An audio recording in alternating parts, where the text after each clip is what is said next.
Good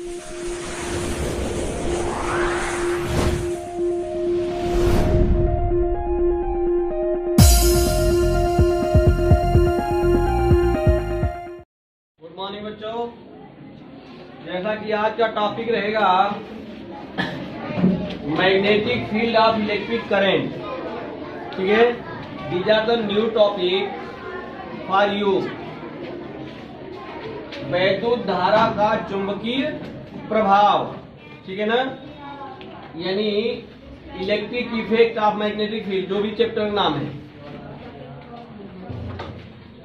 तो इसके बारे में सबसे पहला टॉपिक हमें समझना है चुंबकीय प्रभाव, यानी magnetic effect. What is magnetic effect and what is magnet. Magnet क्या है, ठीक है। तो मैग्नेट के बारे में बेसिक जानकारी रखने के लिए ये हमें पता होना चाहिए। ये प्राचीन में, यानी प्राचीन समय में, एन एंशिएंट टाइम, ठीक है, ये राजस्थान में एक मैग्नीशिया नामक स्थान है। मैग्नीशिया नामक स्थान है, कहाँ है? राजस्थान में है, जहां की एक पत्थर पाया गया, ठीक है। उस पत्थर का नाम क्या था? मैग्नेटाइट। मैग्नेटाइट नामक एक पत्थर पाया गया। उस पत्थर में कुछ प्रॉपर्टी था, जिस पत्थर को बाद में मैग्नेट के नाम से जाना गया। That type of stone is called natural magnet. कैसा मैग्नेट कहा माना जाता है? नेचुरल मैग्नेट उसको माना जाता है, ठीक है ना। ये आयरन, ये जो बाद में उसका जानकारी ली गई, तो वो कुछ था नहीं, वो सिंपल आयरन ऑक्साइड था। क्या था? आयरन ऑक्साइड, यानी Fe3O4। इसे हम जानते हैं आयरन ऑक्साइड। आयरन ऑक्साइड, ठीक है ना। ये आयरन ऑक्साइड के नाम से जाना गया। तो these are the basic knowledge of magnet. ये हमारा बेसिक जानकारियां हैं मैग्नेट के बारे में। और इस मैग्नेट का कुछ प्रॉपर्टी जो ली गई थी, जानकारियां ली गई थी, वो हम one by one, step by step अभी इस चैप्टर में क्या करेंगे? अध्ययन करेंगे। तो इसका अध्ययन के लिए इसमें जो प्रॉपर्टी पाई गई थी, प्रॉपर्टी ऑफ मैग्नेट, यदि हम देखें प्रॉपर्टी ऑफ मैग्नेट, तो ये यदि हम देखें तो ये इसमें ये सबसे पहला हमारा प्रॉपर्टी था, यानी फर्स्ट टाइप की जो प्रॉपर्टी पाई गई थी, वो ये प्रॉपर्टी पाई गई थी कि ये छोटे छोटे, यानी स्मॉल पीस ऑफ आयरन को क्या करता है? अट्रैक्ट करता है, यानी खींच लेता है, ठीक है ना। तो नंबर फर्स्ट हमारा प्रॉपर्टी ऑफ मैग्नेट, नेचुरल, अभी फिलहाल में हम नेचुरल मैग्नेट के बारे में ही बात कर रहे हैं। सिमिलर प्रॉपर्टी होता है आर्टिफिशियल मैग्नेट के बारे में, ठीक है ना। आर्टिफिशियल मैग्नेट भी हम बना रखे हैं, क्योंकि इसका जो इफेक्ट है ना, वो इफेक्ट हमारे लॉट ऑफ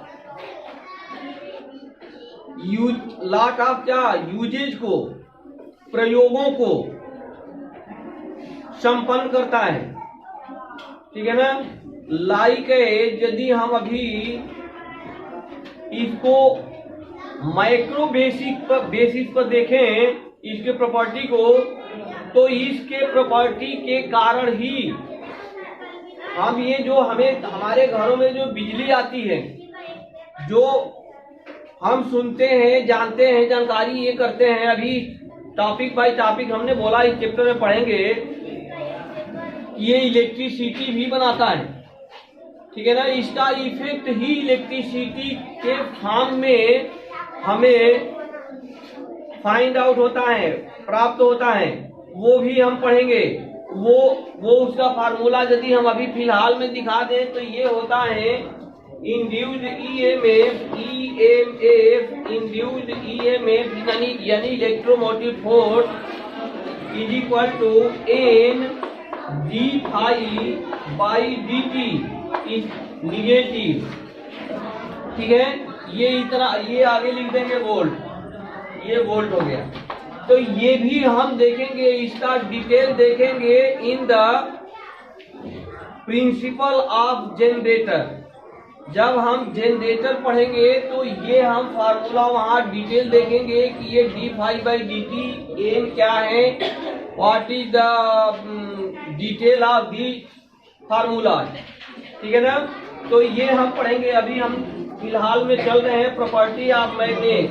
तो हमने देखा कि ये सबसे पहला इफेक्ट ये है, देखो ये सिंपल सी छोटे एकदम स्मॉलेस्ट नॉलेज से यदि देखा जाए तो छोटे छोटे बच्चे भी देखते हैं कि यदि कोई लोहे पर चिपक जा रहा है या लोहे को चिपका ले रहा है तो बच्चे तुरंत पता कर लेते हैं ये कि मैग्नेट है, हमारे पास मैग्नेट है। ये लोहे पर देखो लोहे पर चिपक जा रहा है, या लोहे को छोटा यदि लोहे का टुकड़ा होगा तो उसको अपने पर चिपका लेगा, ठीक है ना। तो ये हमारा क्या हो गया, फर्स्ट टाइप ऑफ प्रॉपर्टी। क्या, smallest piece of iron attracted by the magnet, ठीक है ना। छोटे छोटे आयरन के टुकड़े को ये क्या करता है, अट्रैक्ट कर लेता है, खींच लेता है। Number second, property number second पर हम जाएं, प्रॉपर्टी नंबर सेकेंड। तो सेकेंड प्रॉपर्टी इसका ये था कि इसमें हमारे पास जो ध्रुव होते हैं ना, पोल, हमारे वायुमंडल में हमारे पृथ्वी के दो पोल होते हैं ना। कौन कौन से पोल होते हैं, south and north. We have two type of poles in our environment, ठीक है ना, एन और एस, एस और एन और एस, चलो एन और एस।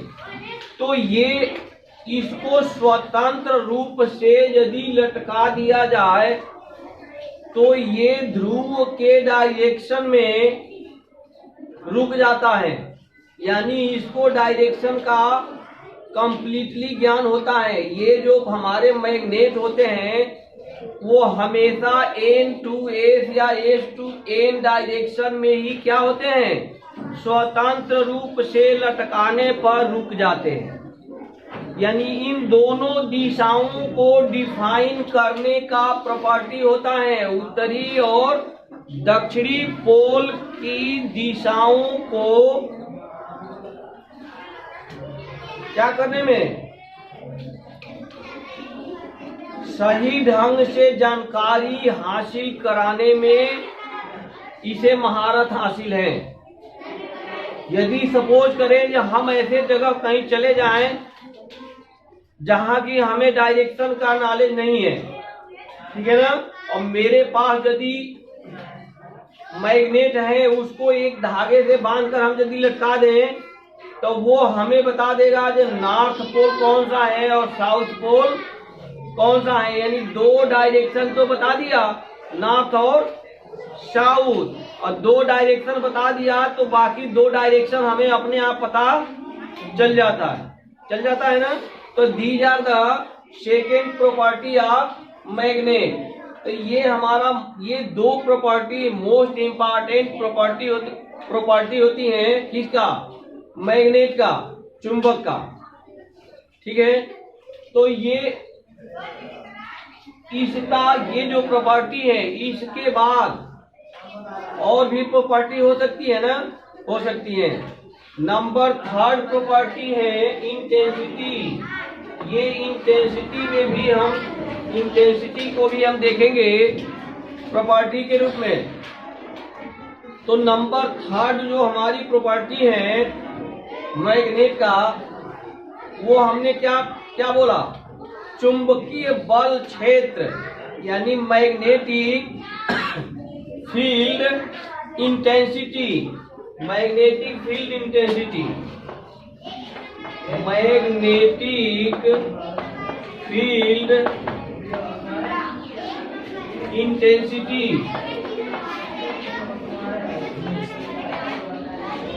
ठीक है, तो ये हम देखें मैग्नेटिक फील्ड इंटेंसिटी यानी चुंबकीय बल क्षेत्र। ठीक है, तो मैग्नेटिक फील्ड इंटेंसिटी के तहत यदि हम देखना चाहें, नंबर थर्ड प्रॉपर्टी हम लोग पढ़ रहे थे मैग्नेटिक फील्ड इंटेंसिटी। तो मैग्नेटिक फील्ड इंटेंसिटी सबसे बड़ी बात है, हमें टॉपिक एक एक शब्द का क्या होना चाहिए, ज्ञान होना चाहिए। दैट इज द क्या, एक एक शब्द का ज्ञान हासिल होना चाहिए। This is the best knowledge, best for your knowledge. कहीं भी पेपर में या इंटरव्यू में या कहीं भी बेसिक नॉलेज के तहत यदि कोई शब्द हम बोल रहे हैं तो उसके बारे में हमें कंप्लीट जानकारी होना चाहिए। अदरवाइज क्या हो जाएगा, कहानी फंस जाएगी। वो क्रॉस क्वेश्चन जो बनते हैं वो यहीं से बनते हैं जो तुम एक्सप्लेन कर रहे होते हैं। ठीक है ना, तो जो तुम एक्सप्लेन कर रहे हो उसी से क्रॉस क्वेश्चन होता है। तो सपोज करें कि ये इंटेंसिटी की बात आ गई। इंटेंसिटी मीन्स तीव्रता। इंटेंसिटी को हिंदी में कहते हैं तीव्रता। ठीक है ना, अब ये हम देखें तीव्रता क्या होता है। तीव्रता को समझने के लिए सबसे सिंपल एग्जाम्पल हम अभी बता रहे हैं। मार्केट में मैक्सिमम बच्चे जाते हैं ना मार्केट में सब्जी वगैरह लेने के लिए, गार्जियन के साथ जाते हैं। तो बच्चों को तो कम ज्ञान होता है। गार्जियन यदि मिर्ची लेता है तो तुरंत पूछता है दाम के साथ साथ, यानी रेट ऑफ द क्या, मिर्ची के साथ साथ ये जरूर क्वेश्चन करता है कि भैया तीखा है कि नहीं है, पूछता है ना। तो तीखापन से क्या मतलब है, तीखापन यानी वो उसका प्रॉपर्टी है, मिर्ची की प्रॉपर्टी है। वो मीठा नहीं लगेगा ना, तीखा ही लगेगा। कोई मिर्ची कम तीखा लगेगा, कोई ज्यादा लगेगा। ठीक है, तो हम ज्यादा के लिए ही वो सामान यूज करते हैं, खरीदते हैं मिर्ची तीखापन के लिए। तो इसलिए तीखा होना चाहिए। तो इससे क्या हमें पता चला, कुछ एग्जाम्पल से पता चला। यस, पता ये चला कि ये जो इंटेंसिटी होता है, इंटेंसिटी मीन्स अट्रैक्ट करने की क्षमता। अट्रैक्ट करने की क्षमता। ठीक है ना, छोड़ दो इसका, दूसरा एग्जाम्पल ले लो। मिर्ची में भी ये किसी को सुटेबल ना लग रहा हो मिर्ची का एग्जाम्पल, हम अदर एग्जाम्पल ले लेते हैं। यदि कोई, अब वैसे तो हम भी अपने आप को बोलेंगे कि मैं बहुत सुंदर लगता हूं, बोल सकता हूं ना, बोल सकता हूं। कोई अपने आप को कुरूप बोलता है क्या, नहीं बोलता।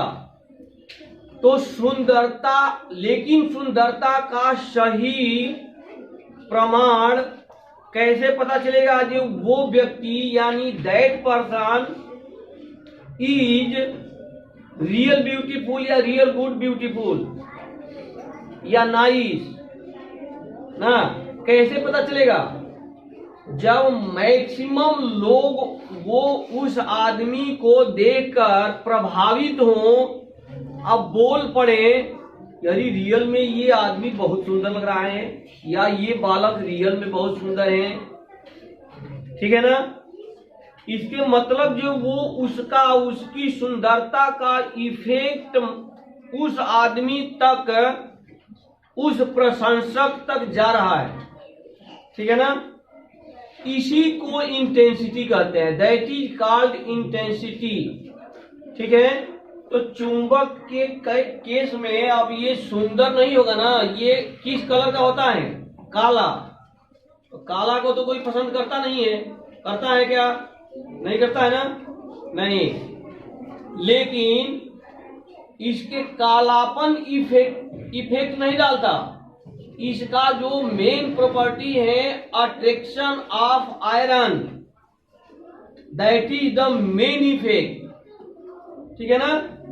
तो वो किसको कितना बल से खींचता है, that is called intensity of magnet, ठीक है, that is called intensity of magnet. और वो अभी इंटेंसिटी को हमने किस से संबोधित किया, बल से, अट्रैक्शन बल से।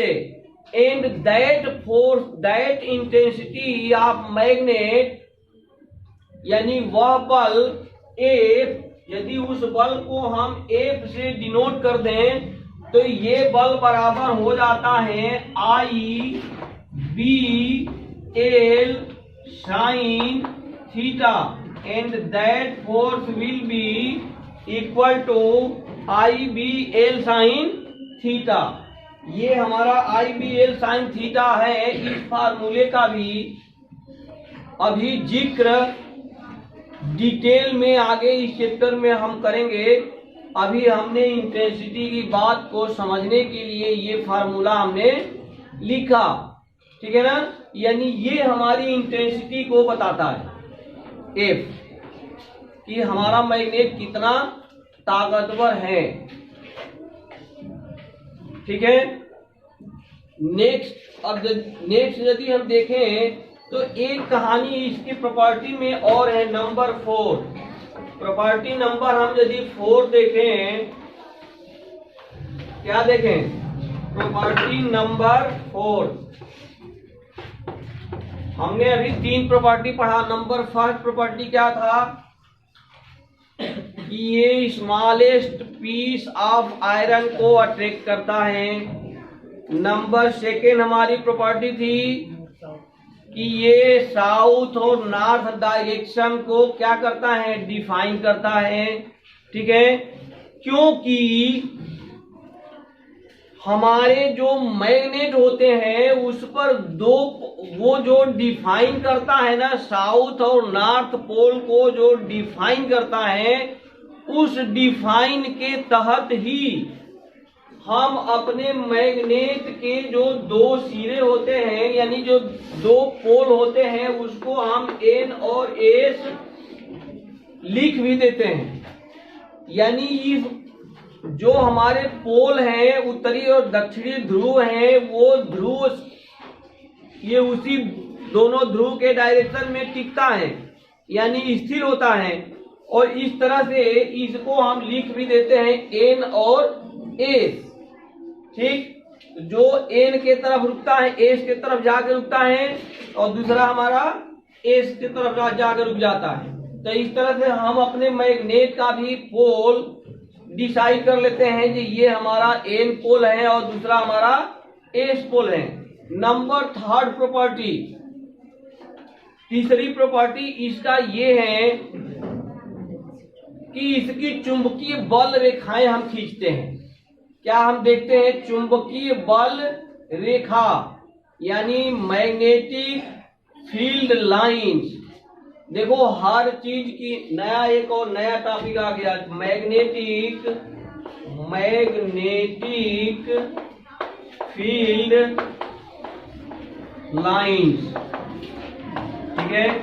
इस बात को भी हमें डिटेल से समझना है। मैग्नेटिक फील्ड लाइन, चुंबकीय बल रेखाएं, ये होती क्या है। तो देखो ये होती है जो अभी हमने इंटेंसिटी पढ़ा हम अभी इससे पहले जो प्रॉपर्टी थी वो क्या थी, मैग्नेटिक फील्ड इंटेंसिटी, चुंबकीय बल क्षेत्र की तीव्रता, ठीक है ना। तो बल क्षेत्र की तीव्रता में हमने क्या देखा कि वो स्मॉलेस्ट पीस ऑफ आयरन को कितने बल से अपने तरफ अट्रैक्ट करता है, ठीक है ना। तो वो हमारी तीव्रता हो गई। नंबर 4 में हमने लिखा magnetic field line. Magnetic field line, field यानी क्षेत्र, फील्ड यानी क्षेत्र, यानी ये जो स्मॉलेस्ट पीस ऑफ आयरन को मैग्नेट खींचता है ना, तो वो भी खींचने का हर चीज के लिए लिमिटेशन होता है। एक शब्द होता है लिमिटेशन, होता है। तो हर एक कार्य के लिए लिमिटेशन है, निर्धारित है, फिक्स होता है। तो इसका भी जो क्षेत्र होता है वो क्षेत्र क्या होता है, लिमिटेड होता है। वो क्षेत्र हम एक प्रयोग से, एक प्रैक्टिकल नुमा अभी एक एग्जांपल लेंगे, उससे हम देखेंगे कि इसी बल क्षेत्र की रेखाएं हम कैसे ड्रा करते हैं। और ये समझ में आ गया कि ये बल क्षेत्र है क्या, यानी हम यदि स्मॉलेस्ट पीस ऑफ आयरन को मैग्नेट के से थोड़ा सा दूर हटाते चले जाएं, थोड़ा सा दूर हटाते चले जाएं, तो एक ऐसा जगह मिल जाएगा, ऐसा प्लेस मिल जाएगा, ऐसा स्थान मिल जाएगा कि अब वहां पर हमारे मैग्नेट का जो फील्ड ऑफ अट्रैक्शन यानी फोर्स ऑफ अट्रैक्शन काम कर रहा था वो अब काम नहीं करेगा। तो वो पॉइंट हमारा उसके फील्ड से क्या माना जाएगा, बाहर हो गया, ठीक है ना। यानी बच्चे अध्यापक के नजर के सामने तक तो गलती नहीं करते हैं, और वो जो बच्चा गलत काम करने वाला यदि बच्चा होता है तो वो देखता रहता है कि हमारे टीचर देख नहीं रहे हैं ना, उनका देखने की जो दूरियां हैं उस दूरी से बाहर निकल जाएगा, तो वो फिर स्वतंत्र हो जाएगा अपना हाथ पांव इधर उधर एड़ा टेढ़ा भाजने के लिए, ठीक है ना। क्योंकि वो उस टीचर के इफेक्टिव जो फील्ड था उससे बाहर निकल चुका, स्वतंत्र हो गया। यानी लाइक एज मान के चला जाए तो स्कूल के मेन गेट से बाहर, उसके बाद वो टीचर नहीं जा रहा ना देखने, जो बाहर बच्चा क्या कर रहा नहीं देखने जा रहा। तो ये हमारी कहानी है मैग्नेटिक फील्ड लाइंस की। तो ये मैग्नेटिक फील्ड लाइंस अभी हम देखेंगे ड्रा करके। तो एक हम इसको ड्रा करने के लिए हमने एक सिंपल क्या ले लिया, एक हम ले लेते हैं सिंपल मैग्नेट, एक हम मैग्नेट ले लेते हैं, क्या लेते हैं, मैग्नेट। यहां हम एक मैग्नेट ले लिए, ये मान लो थोड़ा सा छोटा कर दो, ये मान ले हम, ये हमारा मैग्नेट है, ठीक है। तो मैग्नेट में क्या क्या होता है, दो पोल होते हैं। ये पोल हमारे क्या होने चाहिए, डिसाइड होना चाहिए ना। ये हमारा पोल क्या होगा, डिसाइड होगा। तो ये हमारा हो गया नॉर्थ पोल और ये हमारा क्या हो गया, साउथ पोल। तो दो पोल हमारे डिसाइड हो गए। इसके अलावा एक इक्विपमेंट्स मान लो, इक्विपमेंट्स होता है कंपास।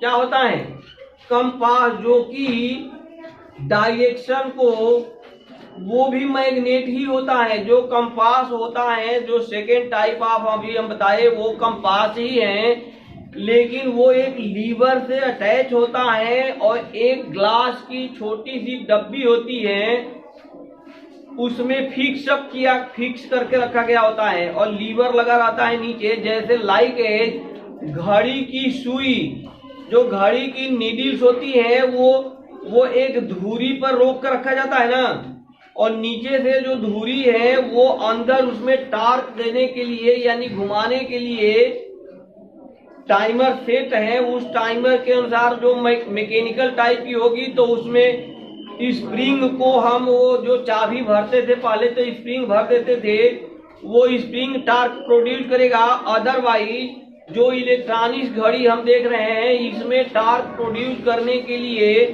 हमें क्या लगाया गया रहता है, एक ऑसिलेटर सर्किट लगी रहती है, ऑसिलेटर, ठीक है ना, जो कि ऑसिलेट करता है अकॉर्डिंग टू द टाइम के रेस्पेक्ट में वो ऑसिलेट करता है और उसके ऑसिलेशन ही टार्क होता है। और वो टार्क हमें क्लॉक पल्स के फॉर्म में दिखता है। दैट क्लॉक पल्स को हम डिजिटलाइजेशन फॉर्म में कन्वर्ट करके और नंबर में देखते रहते हैं, अपना टाइम घड़ी का देखते हैं, ठीक है। तो ये एक हमारा होता है कंपास।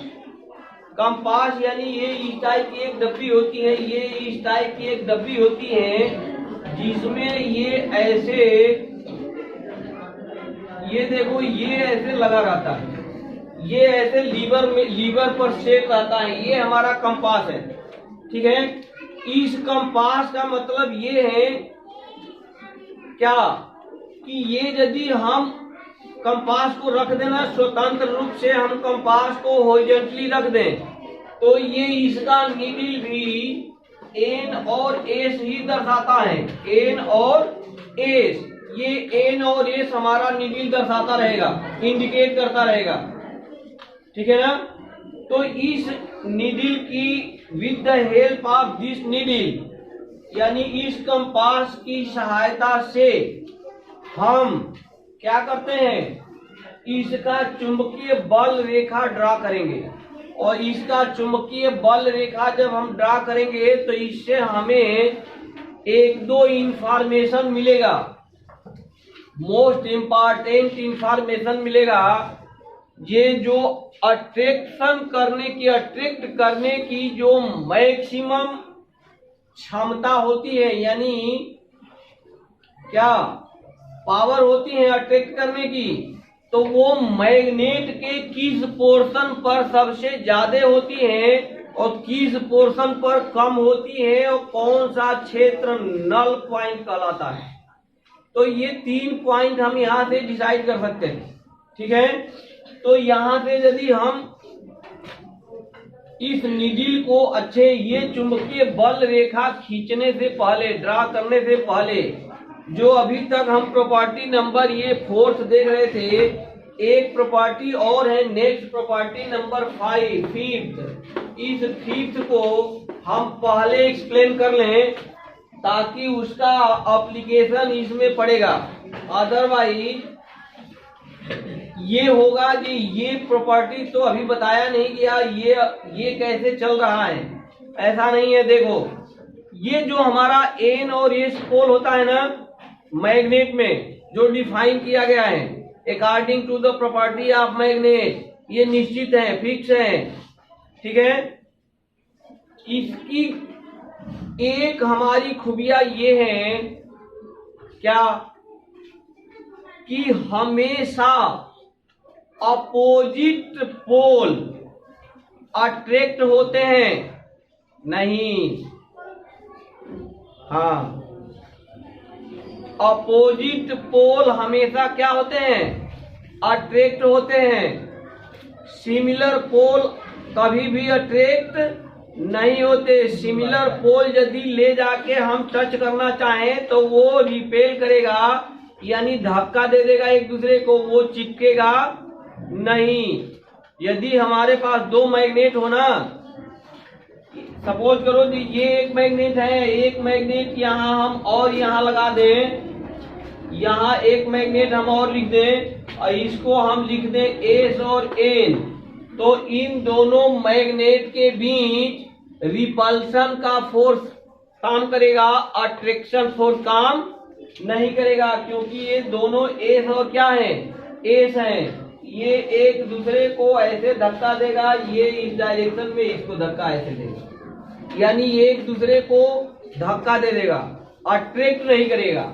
लेकिन यदि इसी को हम एन और एस के जगह हम यहाँ ला दें एन और एस ला दें, तो ये दोनों आपस में क्या हो जाएंगे, चिपक जाएंगे।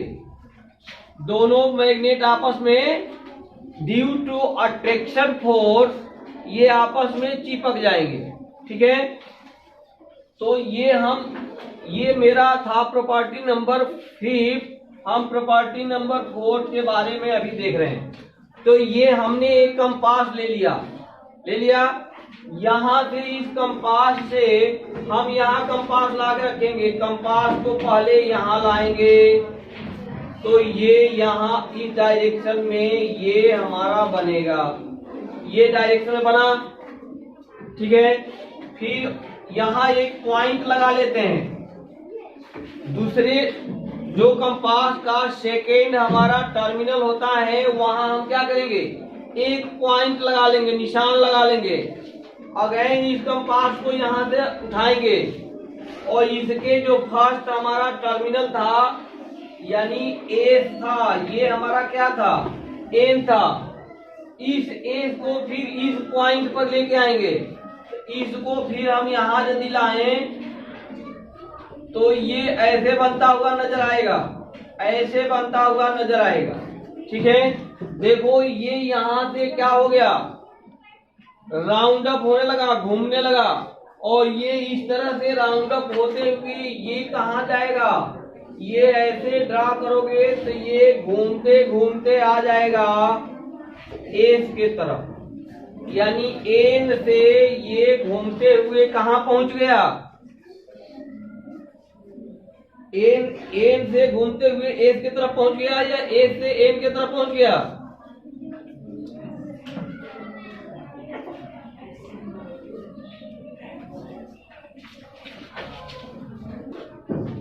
तो इस तरह से हमने देखा कि ये इस तरह से जाना शुरू किया। इस तरह से बहुत सारी बल रेखाएं मिलेंगी, बहुत सारे पॉइंट मिलेंगे जो कि यहाँ से निकलेगा और कहाँ जाएगा, ये जाने लगेगा, ऐसे जाएगा। ठीक है, नीचे की डायरेक्शन में भी जाएगा, ये देखो इधर भी जाएगा। तो ये हमारी क्या है, चुंबकीय बल रेखाएं हैं। तो ये यानी एन से एस की तरफ से ये इस तरह से हमारा चुंबकीय बल रेखाएं, जैसा कि हमने फिगर में ड्रा किया इस तरह से ये दिखेगा। These are the practical part of your chapter. ये प्रैक्टिकल पार्ट है, चुंबकीय बल रेखाओं को निर्धारित करना ये हमारा क्या है, प्रैक्टिकल पार्ट है। इसे हम बैठ के और माने ग्राफिकल फॉर्म में शीट पर हम इसको ड्रा कर सकते हैं। ठीक है,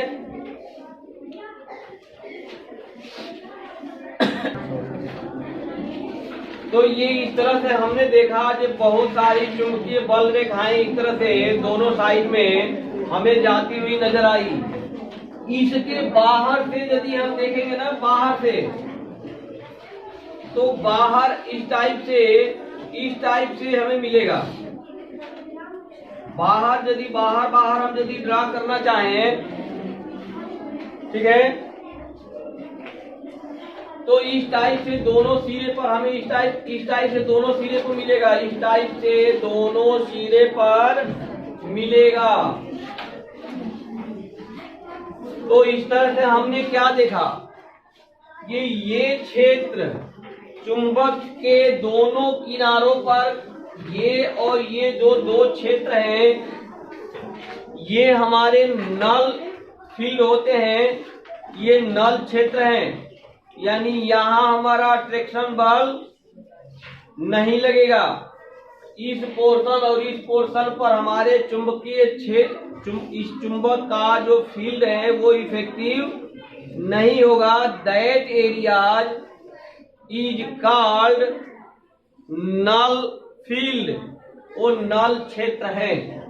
ठीक है, तो ये हमारा बेसिक जानकारियां रही किसके बारे में, अबाउट द मैग्नेट के बारे में। और इसके बाद जो नेक्स्ट टॉपिक हम लोग देखेंगे वो हम लोग का नेक्स्ट टॉपिक रहेगा एप्लीकेशन ऑफ मैग्नेट। यानी इस मैग्नेट की जो हम खूबियां देखे यानी इफेक्ट देखे, इस प्रभाव को हम किस तरह से अप्लीकेबल करते हैं वो हम देखेंगे। ठीक है, now our topic is current carrying solenoid. ठीक है, यानी धारावाही परिनालिका। सबसे पहली बात हम इसमें देखेंगे परिनालिका। परिनालिका मीन्स क्या? ये देखो, ये एक सोलिनाइड, सोलिनाइड मीन्स कुछ नहीं, सपोज करें हम एक दफ्ती ले लें, ये it is also a practical part of the practical part topic of the chapter. This chapter, इस चैप्टर का प्रैक्टिकल पार्ट है ये। ठीक है ना, तो इसको हम समझ लें और इसको प्रैक्टिकली हम अपने परफॉर्म करके देख सकते हैं।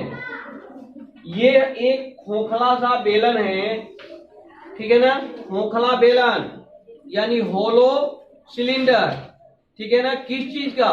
सोलिनाइड का। सोलिनाइड मीन्स नथिंग, ये एक जैसे दफ्ती आती है ना, मोटे कूट वाली दफ्ती, उस मोटे कूट की दफ्ती को रोल करके, ठीक है, हम इसके ऊपर से करंट कैरिंग कंडक्टर का नंबर ऑफ टर्न्स इस पर चढ़ाएंगे। ठीक है ना, चढ़ा दिया गया। ये चढ़ाने के बाद इसके जो दो टर्मिनल होंगे, एक इनिशियल टर्मिनल और नेक्स्ट हमारा फाइनल टर्मिनल, इस टर्मिनल और दोनों टर्मिनल को यदि बैटरी के हमारे दो पोल होते हैं यानी पॉजिटिव एंड निगेटिव, इन दोनों पोलों से हम कनेक्ट कर दें, यानी यहाँ की लगी हुई है, these are the key of the circuit. इस सर्किट की है की यानी स्विच, की यानी स्विच। तो इसको हम यदि कनेक्ट कर दें, इस स्विच को यहाँ से पुशअप कर दें, तो इसमें हमारा क्या होगा? करंट फ्लो होने लगेगा। ये क्लोज परिपथ हो गया। तो ये यदि करंट फ्लो हो रहा है इस दशा में, यदि इस सोलिनॉइड को हम यहाँ से ये जो हैंग किया गया है वो क्या है? धागे से लटका के हैंग कर दिया गया। और यदि ये हैंग कर दोगे तो हमें क्या देखने को मिलेगा? ये सोलिनॉइड ऑलरेडी एन और एफ डायरेक्शन को डिफाइन कर देगा, यानी उत्तरी और दक्षिणी ध्रुव में ये अपने आप मुड़, इन जनरल वो किसी डायरेक्शन में है कोई दिक्कत नहीं, लेकिन जैसे ही इसमें करंट हम फ्लो करेंगे ये उत्तरी और दक्षिणी ध्रुव में क्या हो जाएगा? फिक्स हो जाएगा। ठीक है ना, तो हमें इस प्रैक्टिकल से, इस प्रायोगिक टॉपिक से क्या फाइंड आउट हुआ? हमें इसे ये फाइंड आउट हुआ कि धारावाही परिनालिका, ठीक है ना, मैग्नेट के तरह से बिहेव कर रही है। ठीक है ना, तो ये याद रखना कि धारावाही यानी करंट कैरिंग सोलिनॉइड, धारावाही परिनालिका भी मैग्नेटिक इफेक्ट से इफेक्टेड हैं। ये बात हम इस प्रैक्टिकल से क्या कर सकते हैं? क्लियर कर सकते हैं, सिद्ध कर सकते हैं। ये हमारा परिनालिका ऑलरेडी एस और एन डायरेक्शन को डिफाइन कर देगी। ठीक है ना,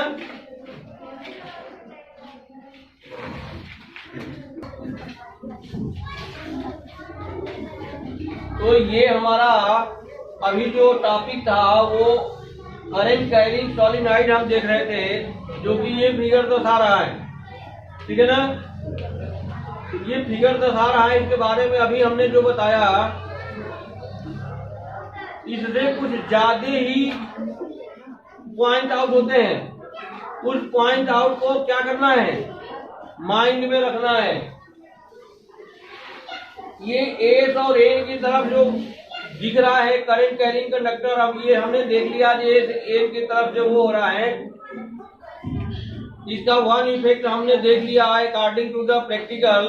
हम ये स्वतंत्र रूप से बता दिए, तो ये ए उत्तरी और दक्षिणी ध्रुव के तरफ ये रुक गया।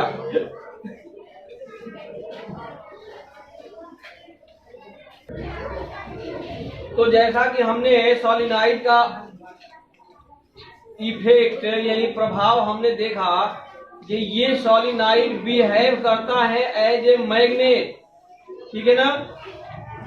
तो ये यदि मैग्नेट के तरह से बिहेव करता है, इट मीन्स कि इसका भी क्या होगा, चुंबकीय क्षेत्र होगा। ये यदि चुंबक के तरह से बिहेव करता है तो इसका भी चुंबकीय क्षेत्र होगा, अवश्य होगा, ठीक है ना।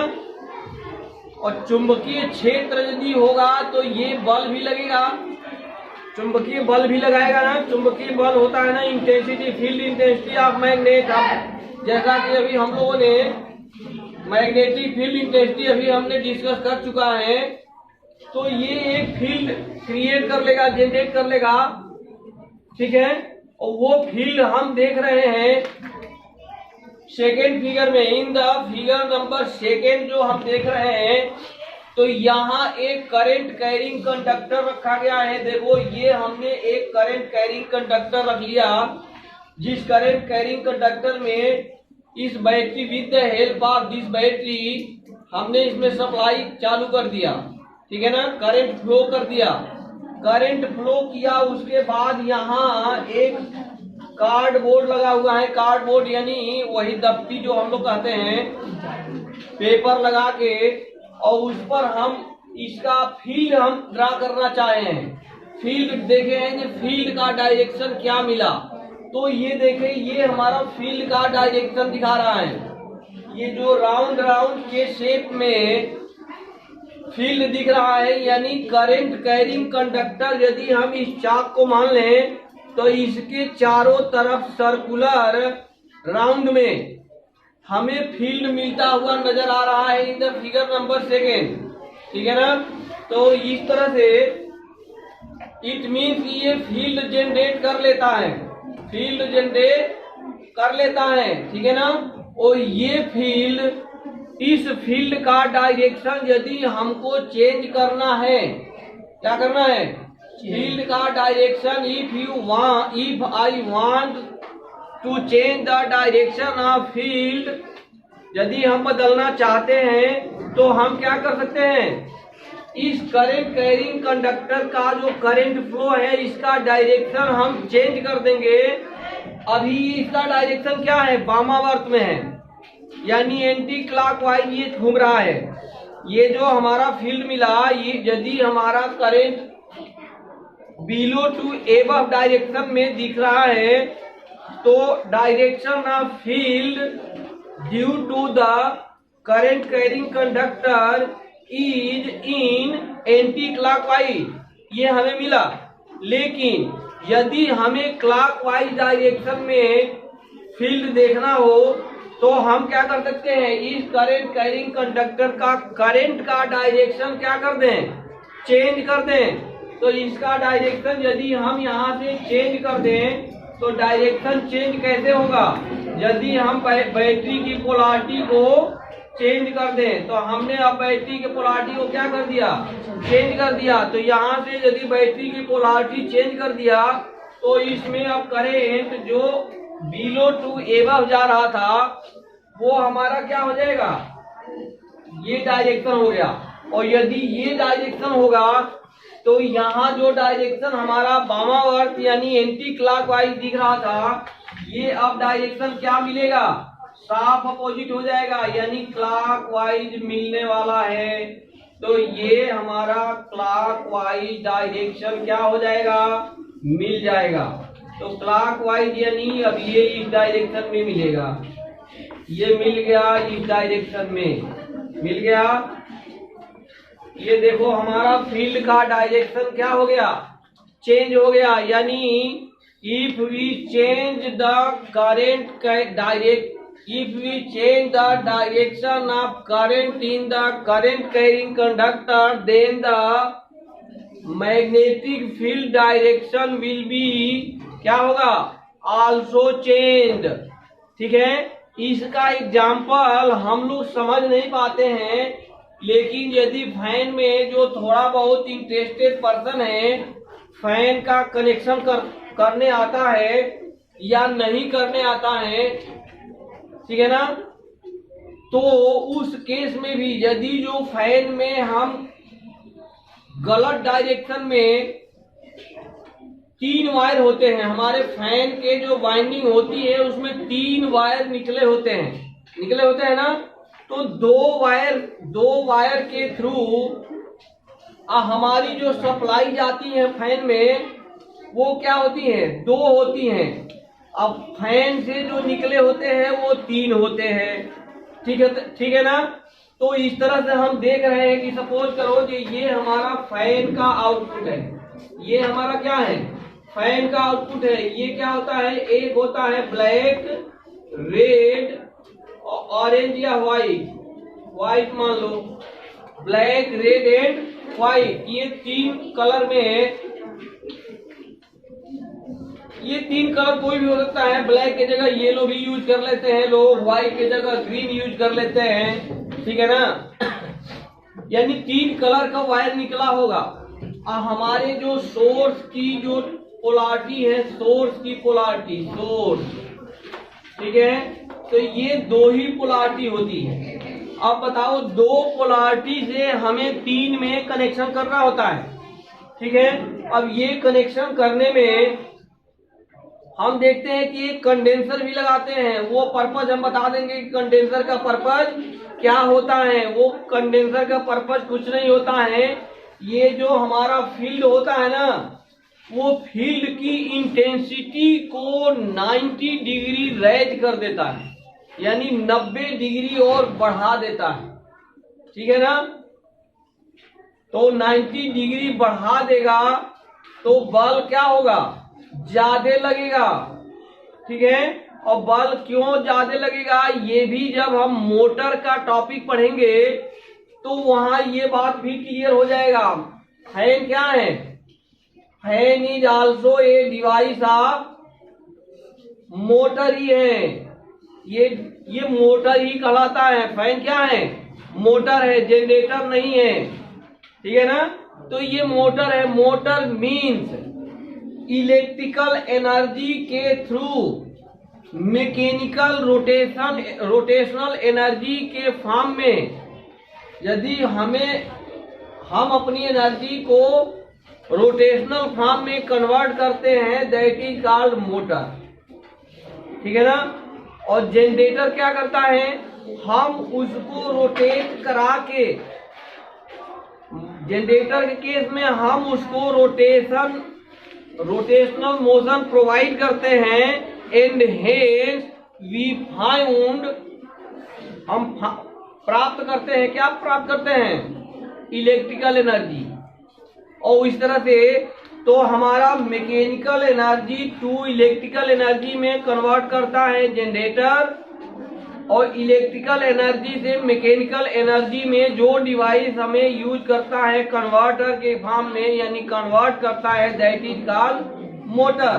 तो ये 2 पॉइंट अभी से हम माइंड में सेटअप करके चले, क्योंकि ये टॉपिक भी आगे आने वाला है, वहां डिटेल हम पढ़ेंगे इसका सिद्धांत, principle of motor and generator. ठीक है। तो यहाँ भी फिलहाल में थोड़ा सा हम फैन का वो देख लें, डायरेक्शन की बात आ रही है तो फिर हम डायरेक्शन पर वो और ज्यादा बल देंगे। तो यहाँ हम एक कैपेसिटर यूज करते हैं। क्या यूज करते हैं, कैपेसिटर यूज करते हैं। तो हमारे कैपेसिटर में कितने टर्मिनल होते हैं, यहाँ सपोज करो हमने एक ले लिया capacitor,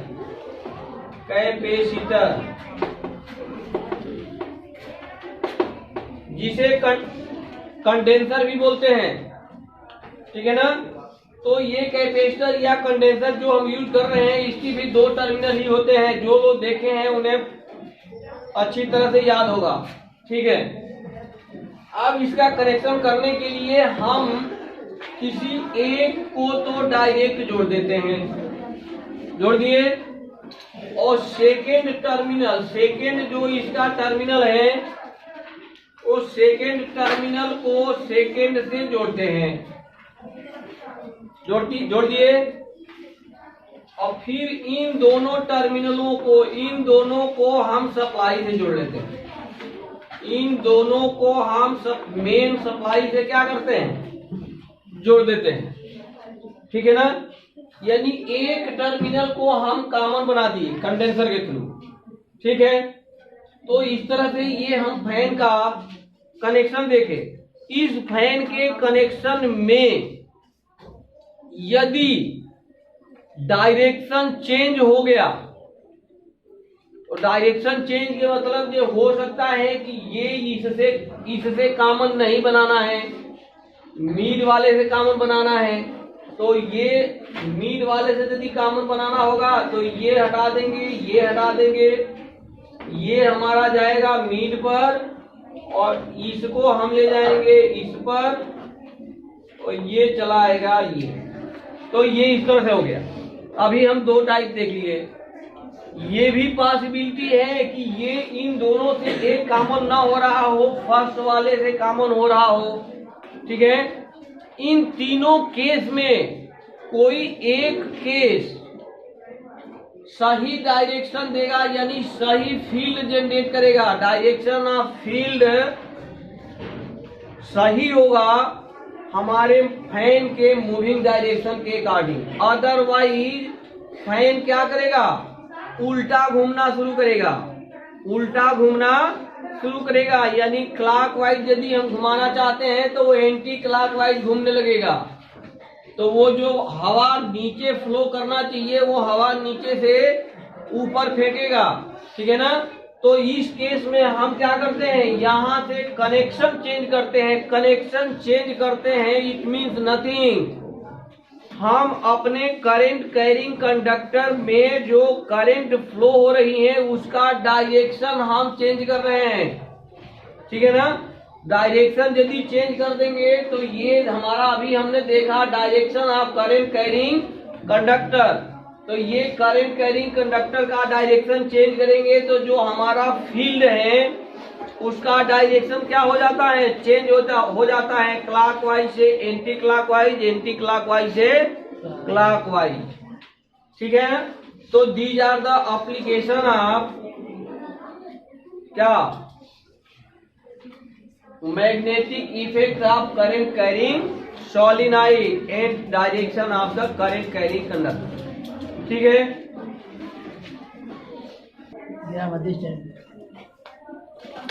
Our next topic is rules of direction of lines of force। अभी जैसा कि हम लोगों ने करंट कैरिंग कंडक्टर के बारे में और उसके फील्ड के डायरेक्शन के बारे में अभी नेक्स्ट दो एग्जांपल हमने देखा। साथ ही हमने फैन का कनेक्शन को चेंज करके फैन का जो डायरेक्शन है वो भी हमने देखा कि फैन का डायरेक्शन कैसे चेंज हम कर सकते हैं according to the connection of fan. ठीक है ना। तो यहाँ हम उस डायरेक्शन को और डिटेल डिफाइन करके चलेंगे, देखेंगे। यहाँ हमारे पास एक रूल्स है Maxwell right hand screw rule. Maxwell right hand screw rule यानी दो चीज को हमें डिफाइन करना है, direction of current and lines of force. यानी बल, लाइंस ऑफ फोर्स यानी बल की रेखा, यानी किस डायरेक्शन में हमें फोर्स महसूस हो रहा है या लग रहा है। ठीक है। तो ये दो चीज हम देखेंगे।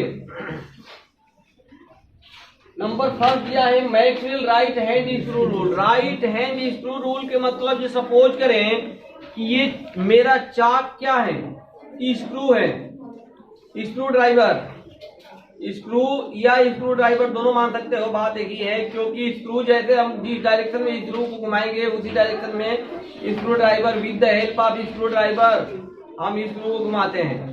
तो यदि स्क्रू नीचे से, हम सपोज करो स्क्रू को घुमाना चाहते हैं नीचे से ऊपर, हम नीचे से ऊपर घुमाना चाहते हैं, इस डायरेक्शन में स्क्रू को घुमाना चाहते हैं, हम स्क्रू को इस डायरेक्शन में लेना चाहते हैं। ठीक है ना। तो ये यदि स्क्रू को नीचे से ऊपर हम घुमा रहे हैं, ठीक है ना, तो फोर लाइन ऑफ फोर्स यानी लाइंस ऑफ फोर्स हमारा किस डायरेक्शन में होगा, वो ऐसे होगा, वो ऐसे होगा, ऐसे होगा। जैसा कि एग्जाम्पल नंबर फर्स्ट अभी जस्ट हम लोगों ने एग्जाम्पल नंबर फर्स्ट में देखा था, ठीक है ना। जो लाइंस ऑफ फोर्स हमारा एंटी क्लॉकवाइज चला था, क्लॉकवाइज के अपोजिट एंटी क्लॉकवाइज चला था ना, ठीक है। सेम इसी चीज को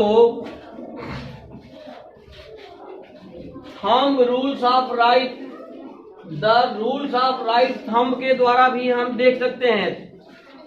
ये थोड़ा सा ये इजी है, जो स्क्रू ड्राइवर नहीं चला रखा होगा बच्चा या बालक, उसको ये थोड़ा सा स्क्रू वाला समझने में दिक्कत हो रहा होगा। लेकिन यहाँ यदि आ जाओगे ना तो ये सिंपल सी बात है, क्योंकि आज की डेट में A to Z सब लोग क्या करते हैं, फोन चलाते हैं ना। फोन चलाते हैं तो उस पर लाइक करने का एक सिंबल आता है, एक लाइक करने का सिंबल आता है ना। वो सिंबल कैसा होता है, ऐसा, ऐसा होता है ना लाइक का, ऑन लाइक का ऐसा, और लाइक का ऐसा, जो कि हमारे वीडियो में भी लाइक का सिंबल आता है। जो नहीं भी देखा होगा कृपया देख लें, वहां लाइक का सिंबल ऐसे इस डायरेक्शन में आता है, सबके वीडियो में आता है, कोई मेरा स्पेशल नहीं है। तो लाइक का जो सिंबल है, that is the right thumb rule. यही हमारा राइट थंब रूल है। इसमें जो ये 4 अंगुलियां होती है, थंब को यानी अंगूठा को, हम जब अंगूठा हमारा क्या दिखाता, दर्शाता है direction of current. Our thumb indicate the direction of current. यदि ये डायरेक्शन ऑफ करेंट को दर्शाता है तो लाइन्स ऑफ फोर्स, ये जो हमारी चारों अंगुली है जो ऐसे मूव करते हुए मुड़ गई है, राउंड अप हुई है, ये हमारे direction of lines of force को इंडिकेट करेगी। यानी चारों अंगुली हमारा क्या इंडिकेट कर रही है, लाइन्स ऑफ फोर्स, ठीक है। और इसी को देखो तो ये अभी किस डायरेक्शन कौन सा है, क्लॉकवाइज की एंटी क्लॉकवाइज, एंटी क्लॉकवाइज, यानी लाइन्स ऑफ फोर्स हमारा एंटी क्लॉकवाइज आ रहा है, ठीक है ना। इसी को अब हम चलो अपोजिट ले लें, इसको ऐसे ऐसे कर ले, इसी को ऐसे कर लो। इस लाइक को, लाइक वाले को यानी राइट हैंड को ही हम अपोजिट कर लें तो हमारा direction of current in the conductor क्या हो गया, बिलो, ऊपर से नीचे। और लाइन ऑफ फोर्स का डायरेक्शन क्या हो गया, क्लॉकवाइज। ये देखो ये क्लॉकवाइज डायरेक्शन हो गया ना। तो इससे हम बहुत आसानी से करंट कैरिंग कंडक्टर में करंट के डायरेक्शन और उससे जो इफेक्टेड लाइन्स ऑफ फोर्स हैं हम आसानी से समझ सकते हैं according to the thumb rule, ठीक है ना। लेकिन ये हमेशा याद रखना, the rules of right thumb कौन सा होना चाहिए, राइट होना चाहिए, लेफ्ट नहीं होना चाहिए, ठीक है ना। तो हमेशा यूज करना राइट हैंड थंब रूल, ठीक है। तो ये टॉपिक हमें आसानी से समझ में आ गया। Our next topic is effect of external magnetic field on the current carrying conductor. जैसा कि अभी हम लोग 2 चीज देख चुके हैं, 2 इस चैप्टर के तहत 2 मुख्य पॉइंट हम लोगों ने देखा। एक तो क्या देखा, property of magnet, starting topic था। नाउ सेकेंड हमने देखा ये जो सोलिनॉइड था, करंट कैरिंग कंडक्टर, जो जिस पर हम सोलिनॉइड पर लिपट के लटका के देखे थे, यानी करंट कैरिंग कंडक्टर का भी अपना फील्ड होता है, ठीक है ना। जो कि ये प्रूव करता है सोलिनॉइड का जो प्रैक्टिकल फॉर्म हम देखे थे कि वो एनएस नॉर्थ टू साउथ के डायरेक्शन में स्वतंत्र रूप से लटकाने से रुकता है, यानी दोनों हमारा एज ए बिहेव करता है मैग्नेट, ठीक है ना। एक तो मैग्नेट बिहेव करता ही है। नाउ सेकेंड हमारा है करंट कैरिंग कंडक्टर, वो भी एज ए मैग्नेट ही हमारा, वो उसका भी behaviour like as a magnet ही होता है, ठीक है। और ये यहाँ का रहा है जो नेक्स्ट टॉपिक अभी है, इन दोनों टॉपिक जो अभी हम स्वतंत्र रूप से पढ़ चुके हैं उन दोनों का कॉम्बिनेशन है, यानी effect of external magnetic field on the current carrying conductor, यानी उसका इफेक्ट जो हमारा मैग्नेटिक फील्ड है उसका इफेक्ट करंट कैरिंग कंडक्टर पर कैसे पड़ता है, क्या पड़ता है, ठीक है ना। तो ये यहाँ हम देखेंगे कि सपोज करें कि ये हम जो हमारा मैग्नेट है उसका अपना फील्ड होता है, ठीक है। करंट कैरिंग कंडक्टर का भी फील्ड होता है, उसका भी फील्ड होता है ना। यदि करंट कैरिंग कंडक्टर है तो उसका भी फील्ड होता है। और दोनों का फील्ड का डायरेक्शन यदि अलग अलग डायरेक्शन में हो तो क्या होगा, दोनों का फील्ड यदि अलग अलग डायरेक्शन में है तो वहां या तो अट्रैक्शन का बल लगेगा या रिपल्शन का बल फॉर्म होगा, यानी वहां फोर्स लगेगा, फोर्स आ जाएगी ना, वहां फोर्स की बात आ जाएगी, फोर्स लगेगा उस पर, ठीक है ना। तो ये हम देखते हैं कि करंट कैरिंग कंडक्टर, सपोज करें कि ये हमारा मैग्नेटिक फील्ड है, ये हमारा फील्ड का डायरेक्शन है, क्या है, डायरेक्शन ऑफ मैग्नेटिक फील्ड, यानी इसे हम डिनोट करते हैं बी से, in the notation form B is the magnetic field, B क्या है, मैग्नेटिक फील्ड है, ठीक है।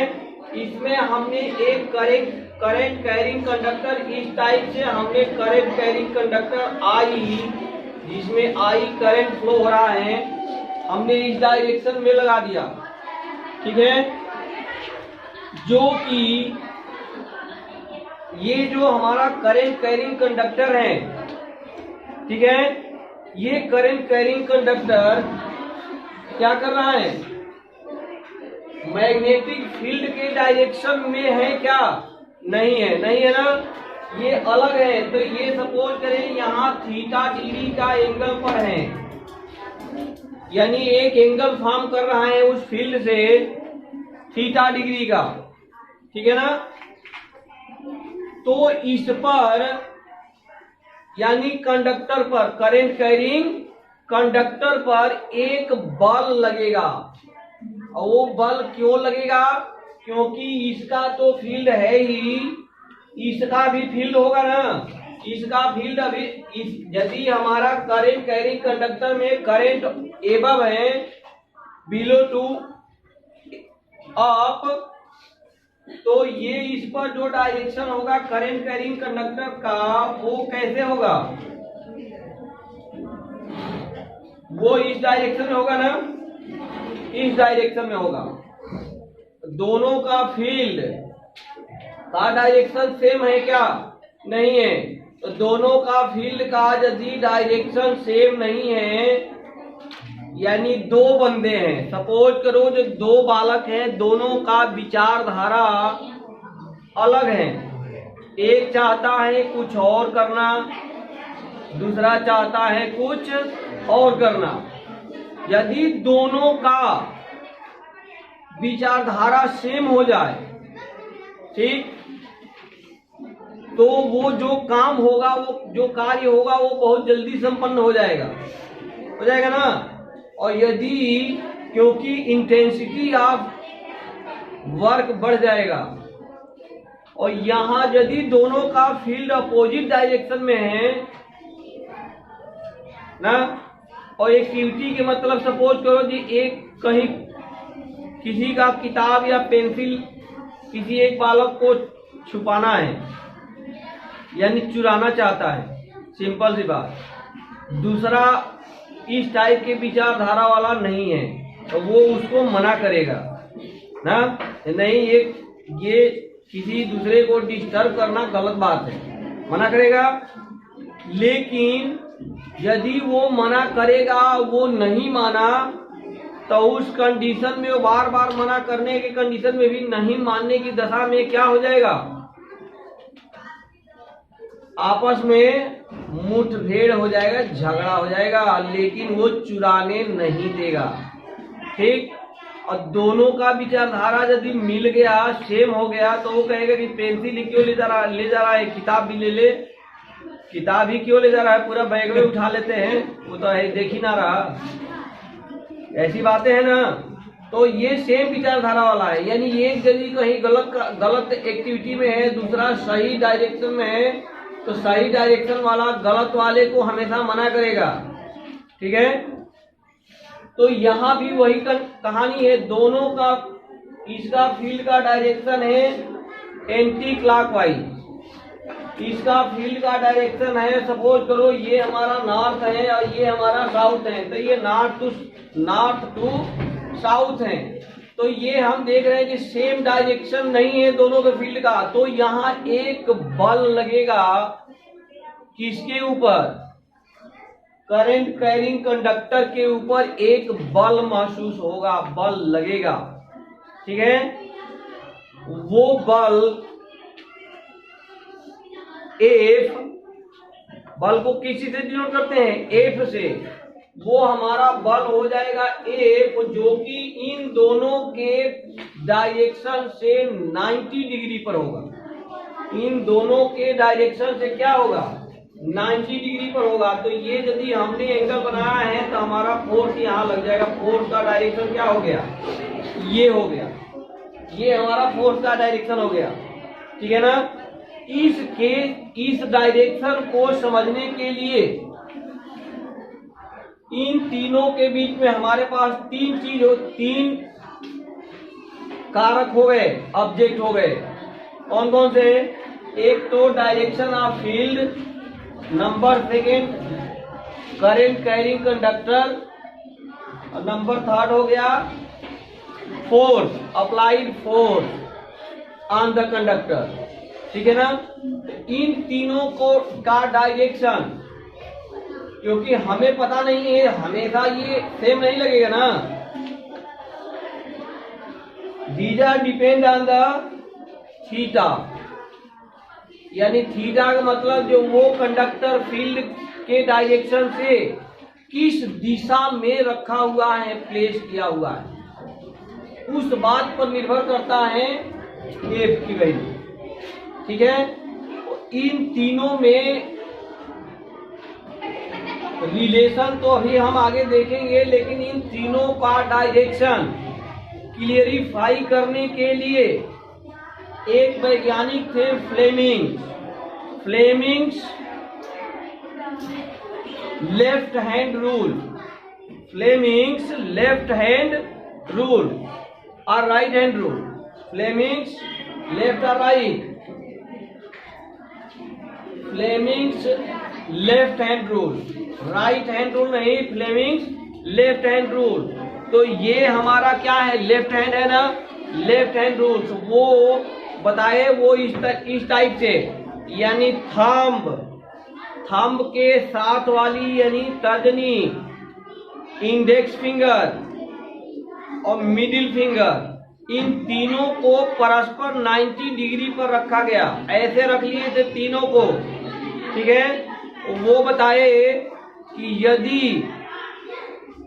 Index finger field of direction indicate करता है, इफ, सबसे पहले हमें क्या करना है, लेफ्ट हैंड रूल के according, Fleming's left hand rule के अकॉर्डिंग ये है जो हम thumb, index finger and middle finger तीनों को परस्पर 90 डिग्री के एंगल पर फिक्सअप कर लें।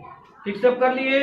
इसके बाद उन्होंने बोला कि इंडेक्स फिंगर को यदि हम बी मान लें, बी यानी डायरेक्शन ऑफ फील्ड मान लें, मिडिल फिंगर हमारा करंट कैरिंग कंडक्टर का डायरेक्शन है यानी आई, तो इन दोनों पर जो लगने वाला बल है, इन दोनों के बीच जो लगने वाला बल है वो क्या हो जाएगा, वो क्या इंडिकेट करेगा, थंब, वो थंब इंडिकेट करेगा करंट कैरिंग कंडक्टर के ऊपर अप्लाइड फोर्स का direction due to external magnetic field.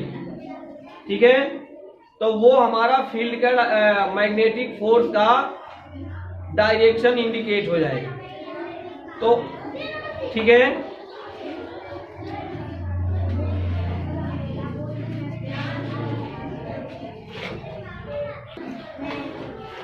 ये जो अभी हमने देखा फ्लेमिंग का लेफ्ट हैंड रूल हम लोगों ने जो बोल रखा है, अभी बोले हैं, ये एक्चुअल में बाएं हाथ का तर्जनी का उन्होंने रूल बताया है, तर्जनी रूल है। जो लेफ्ट हैंड रूल अभी बताया गया, ये लेफ्ट नहीं है बल्कि इसको इम्प्रूव कर लें राइट हैंड रूल। वो बात एक ही है, कहानी एक ही है, चाहे राइट वो अकॉर्डिंग समझने में फोर्स ऑफ डायरेक्शन या मैग्नेटिक फील्ड या डायरेक्शन ऑफ करेंट, उसमें कोई अंतर नहीं है। इसको हमें परस्पर 90 डिग्री के एंगल पर ही रखना है, लेकिन ये माइंड में जरूर रखें, ये यदि वो वैज्ञानिक ने बोला है तो फिर उनका श्रेय होना चाहिए, ठीक है ना। यानी इस बात को लेफ्ट हैंड रूल न मानकर क्या मान के चलेंगे, राइट हैंड रूल मानेंगे। यानी ये डायरेक्शन अभी हमने जो दिखाया ये डायरेक्शन नहीं, हमने ये डायरेक्शन लेके चलेंगे। ये हमारा बी हो गया, ये हमारा करंट का डायरेक्शन हो गया, तो ये फोर्स का डायरेक्शन ये हो जाएगा। ठीक है, तो ये direction of force, current carrying conductor and magnetic field, इन तीनों के बीच में डायरेक्शन तो हम यहाँ से निकालते हैं, फाइंड आउट करते हैं, ठीक है ना। लेकिन इसके अलावा ये the value of force, applied force कितना होगा, यानी करंट कैरिंग कंडक्टर पर आई पर कितना बल लगेगा, वो बल हम अभी देखेंगे। तो ये बल भी सिंपल सी बात है, ये यदि चलो हम यही देख लें, यही क्लियर हो जाएगा। ये बल ए हमें देखना है, क्या देखना है, बल ए का वैल्यू कितना होगा और किस चीज से ये रिलेटेड है। तो हमने इन तीनों में रिलेशन ही चेक करना है ना। इन तीनों में रिलेशन के लिए एक तो हमारा फोर्स हो गया, उसके इक्वल टू हमें देखना है। तो ये यदि देखना है तो सिंपल सी कहानी है, ये करंट कैरिंग कंडक्टर में करंट की वैल्यू यानी फ्लो ऑफ करंट यदि ज्यादा होगा तो एफ का मान क्या होगा, ज्यादा बल ज्यादा लगेगा, सिंपल सी बात है, ठीक है ना। तो ये एफ प्रोपोर्शनल टू होता है आई करंट के। इसे हम यदि इक्वेशन नंबर फर्स्ट मान लें, नाउ हम एफ अनुपाती यानी ए प्रोपोर्शनल टू बी चेक करें, तो ये भी हम देख रहे हैं कि यदि बी यानी इस मैग्नेटिक फील्ड का फील्ड, यदि हमारा मैग्नेटिक फील्ड हैवी है, यानी फील्ड हैवी का क्या मतलब, इंटेंसिटी हैवी है, फील्ड की इंटेंसिटी ज्यादा है, तो भी हमारा बल क्या होगा, ज्यादा लगेगा। तो ये भी हमारा हो गया बी प्रोपोर्शनल टू बी, क्योंकि एक यदि बढ़ रहा है तो दूसरा भी बढ़ रहा है, बढ़ेगा। नंबर थर्ड, ये इक्वेशन नंबर सेकेंड लिख दो। नंबर थर्ड में हम यदि देखें तो हमारा कंडक्टर जो बना होता है वो वायर का बना रहेगा ना, वायर का।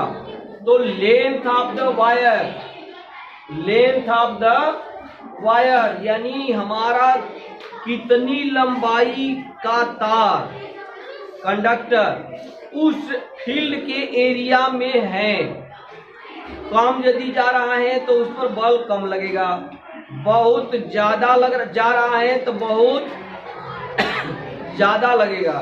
ठीक है, तो ये भी तीनों अनुपात, ये भी हमारा प्रोपोर्शनल टू हो गया एल। इन तीनों को यदि हम मर्ज कर दें, ठीक है, तो इन तीनों को मर्ज करने पर जो बनेगा वो फार्मूला हो जाएगा A B equal to I B L. और यहाँ हमने एक और चीज से गुणा कर लिया पीछे से, साइन थीटा, आई बी एल साइन थीटा। अब ये बोलो जी साइन थीटा क्या है, साइन थीटा क्यों आया? थीटा ये है, ये इस बल का मान यानी इस एफ का मान मैक्सिमम कब होगा? जब थीटा का मान मैक्सिमम हो जाए। साइन थीटा का मान मैक्सिमम कब होता है? मैक्सिमम मान होता कितना है? 1। साइन थीटा का मान मैक्सिमम कितना होता है? 1 से ज्यादा कभी होता नहीं है। और ये 1 मान कब मिलेगा? जब थीटा की वैल्यू कितना हो जाए? 90 डिग्री। यानी ये हमने देखा कि ये फोर्स, ये एफ जो लगने वाला हमारा जो एफ बल था, इस एफ का मान मैक्सिमम तब होगा जब theta is equal to 90 degree हो जाए। यानी 90 डिग्री का मतलब हमारा कंडक्टर ये इस डायरेक्शन में हो जाए, इस डायरेक्शन में, यानी यहाँ से यहाँ 90 डिग्री के एंगल बना ले, ये 90 डिग्री के एंगल बना ले। ठीक है ना, इस 90 डिग्री के एंगल बनाने के लिए ही हम अपने घरों के में जो पंखे लगे होते हैं उसमें कंडेंसर या कैपेसिटर का यूज करते हैं। वो थीटा का मान 90 डिग्री के तरफ पहुंचा देता है, टेंड कर देता है। और 90 डिग्री के तरफ टेंड इसलिए किया जाता है कि 90 डिग्री के मान यदि टेंड हो जाए थीटा का वैल्यू, तो जो लगने वाला टार्क है यानी बल है वो क्या हो जाएगा? मैक्सिमम हो जाएगा।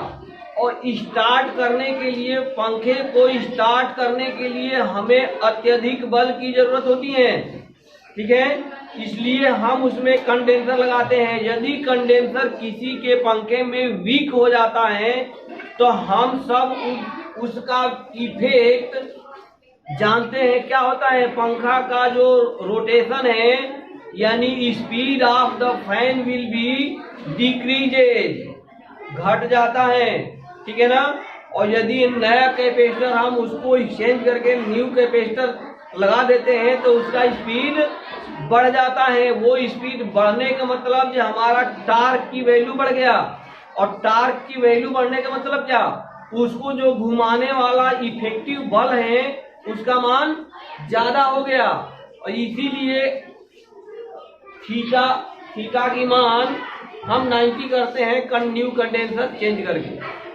ठीक है, तो ये ध्यान रखना। और ये दिमाग में मत रखना कि एक कंडेंसर से हम दूसरा लगा दे, 3 लगा दें, तो वो कितना भी लगा दोगे, 2 लगा दो या 3 लगा दो, तो 90 से एंगल तो हमने बढ़ा दिया। सपोज करो जी 120 कर दिया, 160 कर दिया, थीटा का मान बढ़ेगा क्या?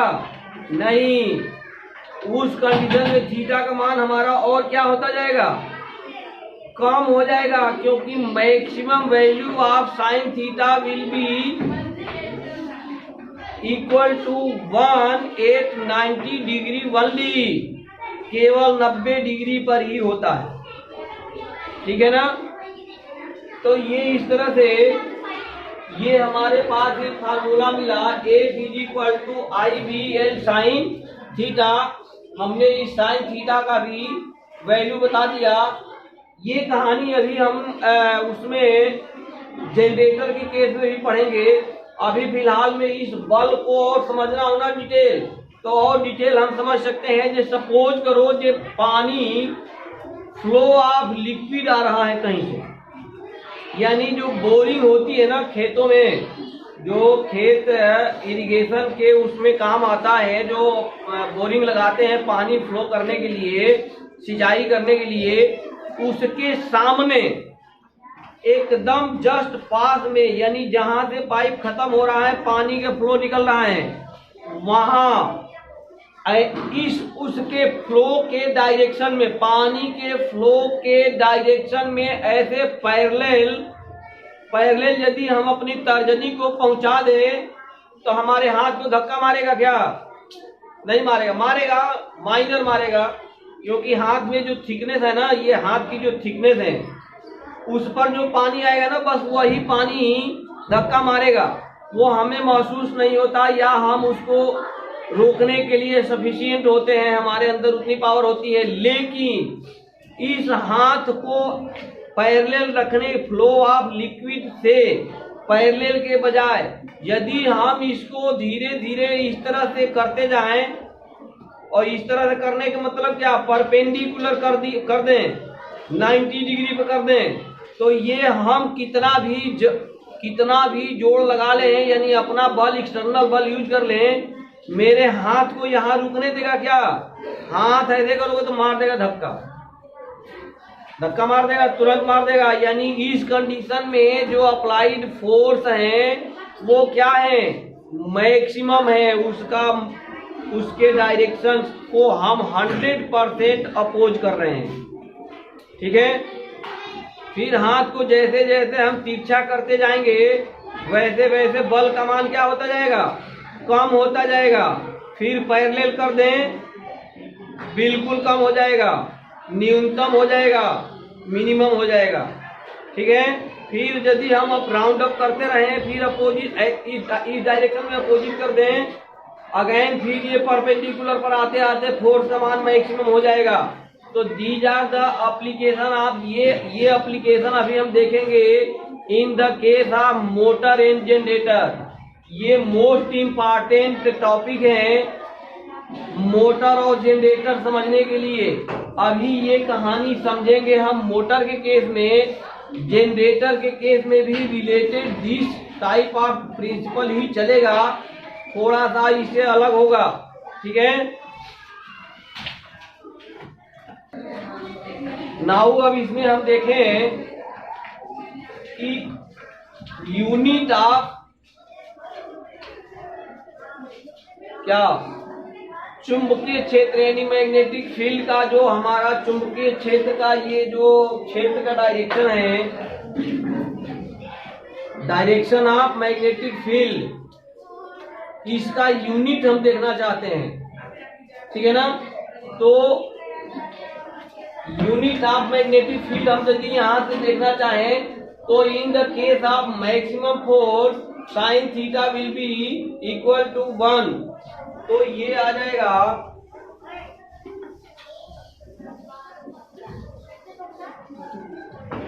In the case of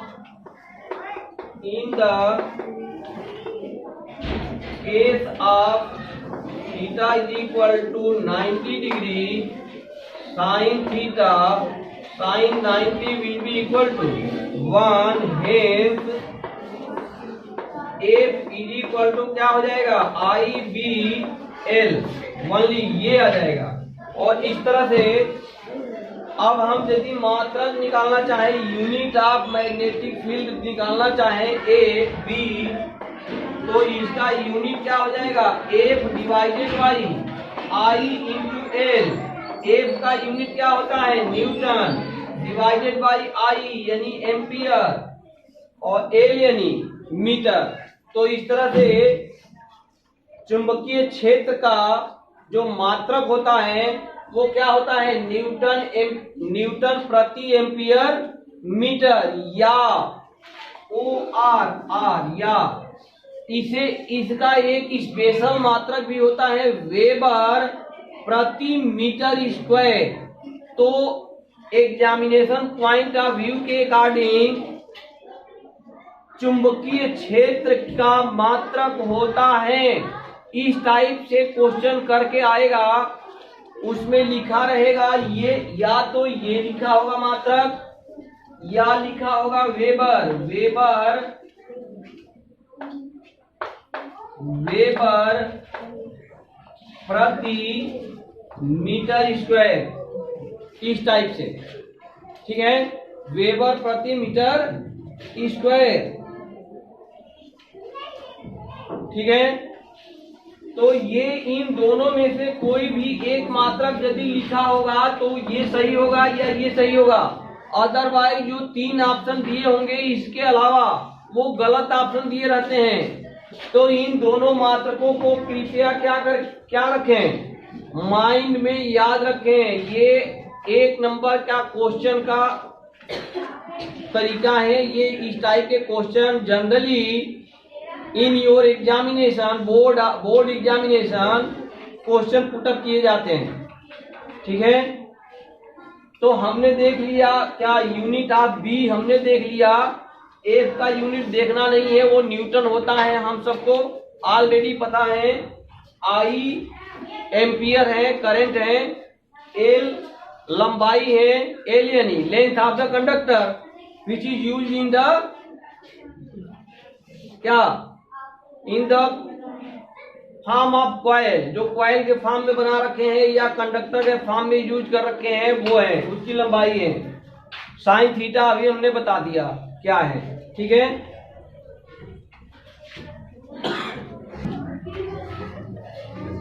now our next topic is magnetic field produced due to current carrying conductor Biot and Savart law, ठीक है। ये टॉपिक हमें ये एक्सप्लेन करेगा कि यदि हमारा इस चैप्टर में हम लोग देख रखे हैं कि current carrying conductor as a magnet behave करता है, तो इसका भी फील्ड होगा ना, फील्ड होगा करंट कैरिंग कंडक्टर का। इसके फील्ड से, इसके फील्ड का जो क्षेत्र होगा चुंबकीय क्षेत्र B, वो चुंबकीय क्षेत्र B कितना होगा एट ए पॉइंट कहीं भी, वो हम इसके अकॉर्डिंग, इस टॉपिक के अकॉर्डिंग क्लियर करेंगे। सपोज करें कि हमारा एक इनफाइनाइट अनंत लंबाई के चालक हैं, इनफाइनाइट लेंथ का हमारा एक चालक है, एक चालक है इनफाइनाइट लेंथ का। ये इनफाइनाइट लेंथ का हमारा एक करंट कैरिंग कंडक्टर है, ठीक है, हमने ले लिया। इस कंडक्टर से कहीं दूर हमने एक पॉइंट ले लिया P। हम इस पॉइंट P पर ये देखना चाहेंगे कि इस पॉइंट P पर इस करंट कैरिंग कंडक्टर का चुंबकीय क्षेत्र यानी मैग्नेटिक फील्ड कितना है, कितना इफेक्टेड है, ठीक है, वो फाइंड आउट करेंगे। तो ये सपोज करें कि हम इस चालक का जो चालक हमारा इनफाइनाइट है, इनफाइनाइट यानी इनफाइनाइट लेंथ का यदि चालक है, तो हम इनफाइनाइट लेंथ को एक छोटा सा स्लॉट मान लेंगे। तो हमने मान लिया इसका एक छोटा सा स्लॉट यानी ये एरिया हमने मान लिया ये कि इसका लेंथ है हमारा डेल्टा एल। हमने एक छोटा सा स्लॉट ले लिया यानी स्मॉल पार्ट ऑफ कंडक्टर हमने ले लिया जिसका लेंथ हमने मान लिया डेल्टा एल। इस डेल्टा एल यानी इस डेल्टा एल के पोर्शन से सपोज करें ये हमारा जो पॉइंट हमने जो माना है वो थीटा डिग्री का एंगल बना रहा है। कितना डिग्री का एंगल बना रहा है? थीटा डिग्री का एंगल बना रहा है। तो इस पर लगने वाला जो इफेक्टिव चुंबकीय क्षेत्र है यानी इफेक्टिव मैग्नेटिक फील्ड है वो हम देखेंगे B equal to how much, B is equal to क्या क्या मिलेगा। ये टॉपिक को एक्सप्लेन किए थे कौन? बायोट एंड सेवार्ट साहब ने। तो ये टॉपिक का जो टाइटल है या प्रिंसिपल मान लें तो ये प्रिंसिपल है बायोट एंड सेवर्ट लॉ। ये principle Biot and Savart law ही है, ठीक है। तो हम बी को चेक करेंगे। अब हम देखें यहाँ फिलहाल में कि सपोज करें कि हम एक स्मॉल पार्ट ले लिए, उसका हम प्रभाव देख रहे हैं। यदि बड़ा लेंथ ले लें उसका प्रभाव ज्यादा होगा या कम होगा? लेंथ ऑफ द कंडक्टर हम जितना बढ़ाते जाएंगे उसका फील्ड उतना ही क्या होता जाएगा, बढ़ता जाएगा। ये तो जाहिर सी बात है, ये मतलब कॉमन माइंड की बात है। ये यदि हम लेंथ ऑफ द वायर बढ़ाएंगे, छोटा डंडा से यदि किसी को पीटा जाएगा तो चोट कम लगता है, अब बड़े डंडा से मार दिया जाए तो चोट ज्यादा लगेगा ना। तो ये यदि हम स्मॉल पार्ट ले लें तो उससे हमारा जो क्षेत्र होगा वो कम होगा, लेकिन इस डेल वेल को हम बहुत बढ़ा दें तो क्षेत्र का वैल्यू क्या हो जाएगी, बढ़ जाएगी। तो ये बी अनुक्रमानुपाती यानी प्रोपोर्शनल टू होता है एल, यानी part length of the conductor, ठीक है। तो एक चीज तो मिल गया।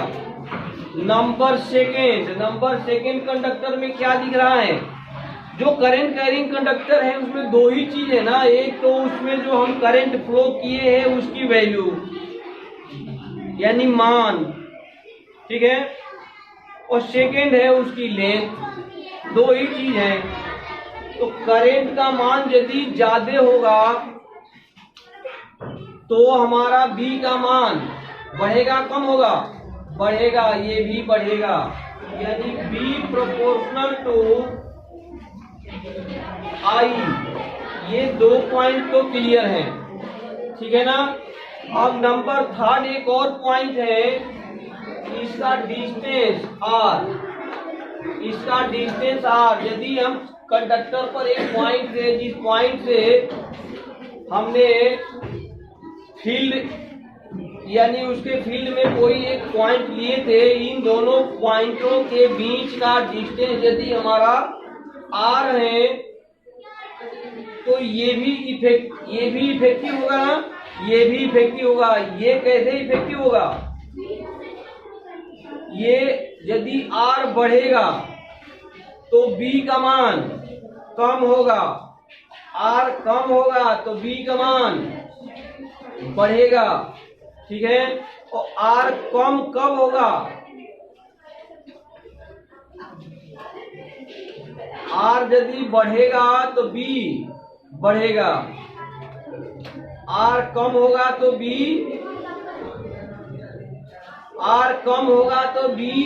बढ़ेगा, आर ज्यादा होगा तो बी घटेगा। आर की वैल्यू बढ़ाएंगे तो बी की वैल्यू कम हो जाएगी। जितना दूर हम चलते जाएं हमारा क्षेत्र का जो क्षेत्र होगा मैग्नेटिक फील्ड वो वहां कम होता चला जाएगा बाहर हटने पर। तो ये आर से इनवर्सली प्रोपोर्शनल होता है। आर से क्या होता है, इनवर्सली प्रोपोर्शनल, यानी बी इनवर्सली प्रोपोर्शनल 1/r², ठीक है ना। तो ये हमारा हो गया, ये 3 इक्वेशन हो गया। इन तीनों इक्वेशन को यदि हम मर्ज करें तो हमारा बन जाएगा B proportional to I L L divided by r², ठीक है। साथ में एक और इफेक्टिव एक और चीज है थीटा। तो ये भी यहाँ आएगा साइन थीटा, ठीक है ना। तो ये 3 चीज तो क्लियर हो गया। और फाइनली ये प्रोपोर्शनल का जो साइन हम हटाएंगे, प्रोपोर्शनल का साइन जब हटाया जाएगा तो एक कांस्टेंट से गुणा होता है ना, तो एक कांस्टेंट मल्टीप्लाई हो जाता है, ये कांस्टेंट हो जाएगा। चलो यहाँ इधर रखो, आप लिख लो b इक्वल टू ये हो जाएगा μ0 divided by 4 pi I del L sine theta divided by R square. These are the complete formula for finding the value of magnetic field at a point due to current carrying conductor। ठीक है, तो ये हमारा final formula होगा। इस फार्मूले को Biot and Savart law के नाम से भी जाना जाता है। तो ये ऑलवेज याद रखें कि ये फार्मूला जो निकला, प्रोड्यूस हुआ, डिफाइन हुआ, वो बायोट एंड सेवर्ट लॉ के अकॉर्डिंग हुआ। इसलिए इस फार्मूले को, इस सारे रूल रेगुलेशन को बायोट एंड सेवर्ट लॉ भी कहते हैं। ठीक है,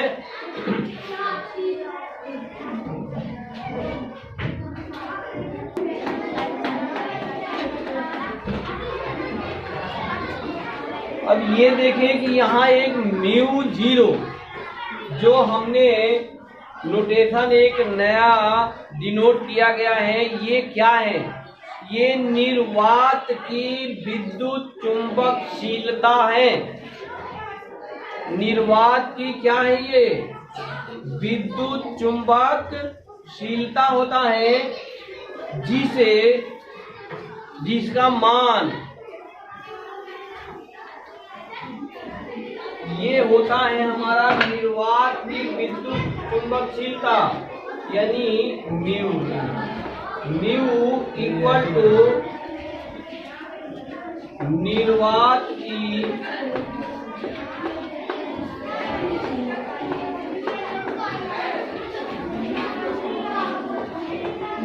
विद्युत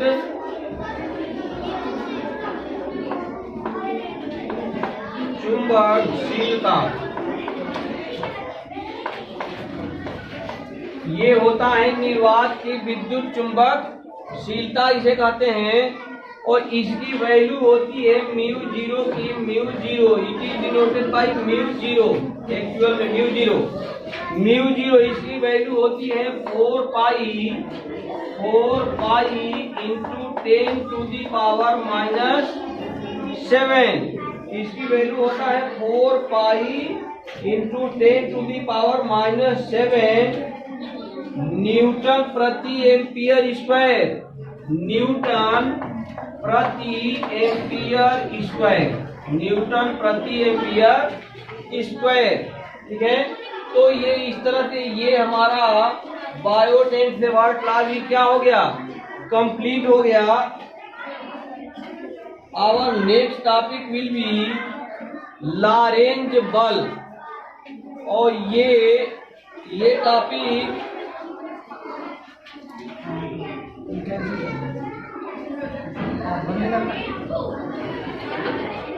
टॉपिक हम कल के वीडियो में इसका अवलोकन करेंगे। नेक्स्ट टॉपिक यानी लॉरेंज बल्ब हम कल देखेंगे।